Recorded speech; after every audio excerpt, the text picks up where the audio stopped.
आइए अब हम करते हैं प्रश्नावली 7.2 के प्रश्न नंबर 7 को। प्रश्न नंबर 7 बोर्ड एग्जाम के लिए बहुत ही इंपॉर्टेंट है और काफी इजी है। क्वेश्चन में इन्होंने कहा है कि बिंदु ए के निर्देशांक ज्ञात कीजिए, अर्थात मुझे बिंदु ए के निर्देशांक ज्ञात करना है जो मैंने एक्स और वाई मान लिए हैं। जहां ए बी एक वृत्त का व्यास है, तो ये जो ए और बी है ये क्या है, वृत्त का व्यास है जो इस वृत्त को बराबर दो भागों में डिवाइड करता है, ये हमें पता है।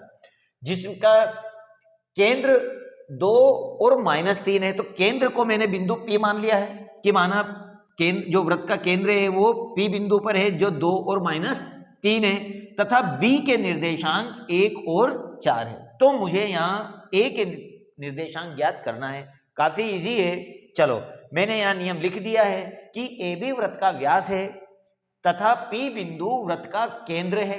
ये P बिंदु वृत्त का केंद्र है जहां P मध्य बिंदु होगा, क्योंकि वृत्त का केंद्र हमेशा किसी भी लाइन को दो बराबर बराबर भागों में डिवाइड करता है, तो इसलिए ये मध्य बिंदु होगा। तो यहां से हम ये समझ गए कि अगर वृत्त का केंद्र बिंदु P है तो यह इस लाइन को दो बराबर भागों में डिवाइड करता है, अर्थात इसे मुझे मध्य अनुपाती सूत्र का इस्तेमाल करके सॉल्व करना है। और हम बड़ी आसानी से एक्स और वाई के मान पिछले सवाल की तरह कर देंगे। तो सबसे पहले तो मैं यहां मान लेता हूं कि माना ए के निर्देशांक क्या माने हमने, ए के निर्देशांक क्या माने हमने, एक्स और वाई है, तथा बिंदु P के निर्देशांक 2 और -3 है, वहीं पर B के निर्देशांक 1 और 4 है। तो ये तो हमने मान लिया। अब यहां पर चूंकि AB वृत्त का व्यास है तो मैं लिख लेता हूं कि यहां AB वृत्त का व्यास है तथा P बिंदु वृत्त का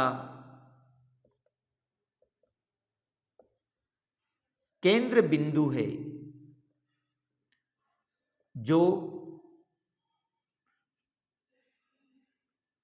व्यास को दो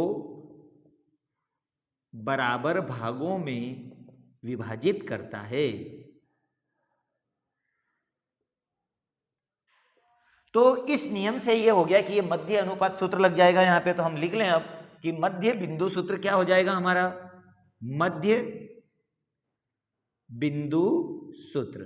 तो मध्य बिंदु सूत्र होता है हमारे पास में x2 + x1 अपॉन में 2 और y2 + y1 और अपॉन में 2। तो ये हमारा फार्मूला हुआ। अब देखिए यहाँ x1 x2 y1 y2 क्या है, तो मुझे चूंकि a बिंदु के निर्देशांक निकालना है तो ये हो जाएगा मेरे पास में x1 y1 और ये हो गया x2 और y2। तो ये तो हमारे बिंदु हो गए और P बिंदु ही इसे आपस में डिवाइड कर रहा है, तो ये लिखा मैंने P बरोबर में x2 का मान बताइए क्या है, तो x2 का मान है 1 प्लस x1 का मान कितना है, x है, और अपॉन में आ गया 2, ठीक है। उसी तरह से y2 का मान देखिए, y2 का मान है 4 प्लस और y1 का मान है y, ठीक। अब P के निर्देशांक हमको मालूम है, P के निर्देशांक क्या है, 2 और -3, तो P के बिंदु तो लिख लीजिए 2 और -3 बराबर है 1 प्लस x अपॉन में 2 और ये आ गया 4 प्लस y अपॉन में यहाँ 2 लिख ले 2। अब यहाँ हम x की x के साथ तुलना कर लेंगे तो x का मान आ जाएगा और y की y के साथ तुलना कर लो तो y का मान आ जाएगा। इस तरह से बड़ी आसानी से मैं x और y के मान निकाल लूंगा। तो तुलना करने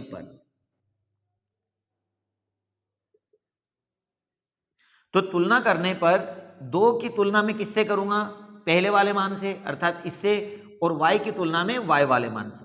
तो 2 बराबर हो जाएगा 1 प्लस x अपॉन में 2।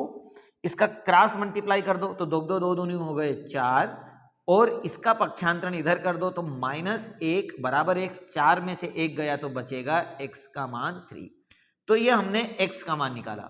ठीक उसी तरह से अब हम y की तुलना y के साथ करें तो -3 बरोबर हो गया 4 प्लस y अपॉन में 2 और 3 दूनी हो गए -6। अब ये जो 4 है इधर पक्षांतरण करेगा तो -4 बराबर y, तो y बरोबर माइनस माइनस प्लस, अर्थात ये होगा -10। तो इस तरह से हमने a बिंदु के निर्देशांक निकाल लिए हैं। तो a बिंदु के निर्देशांक x बरोबर 3 और y बरोबर -10 होगा। और यही हमारा आंसर है, जो काफी इजी तरीके से हमने इसको सॉल्व कर लिया। लेकिन हाँ, ये सवाल बोर्ड एग्जाम के लिए बहुत इंपॉर्टेंट है, आप इस पर 1 या 2 बार प्रैक्टिस जरूर करें।